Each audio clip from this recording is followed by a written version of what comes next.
Hello everyone! In this video, I'll show you how to view a list of your recently watched videos within the Facebook app on your iPhone or Android phone. If you find this video helpful, please consider giving it a like and subscribing to our channel for more informative content. So let's begin. Start by opening the Facebook app on your iPhone or Android phone. In the Facebook app, tap Watch, located in the bottom menu. This will take you to a Facebook Watch page. In the top right corner of Facebook app, you'll see a person icon next to the search icon. Tap the person icon. Once you tap the person icon, you'll be able to view your Facebook Watch history. Tap History to access a list of your recently watched videos on Facebook.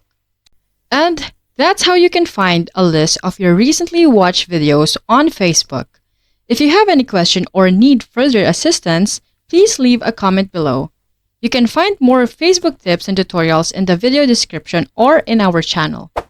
If you found this guide helpful, please don't forget to like, subscribe, and hit the notification bell for more updates. Until next time, bye-bye!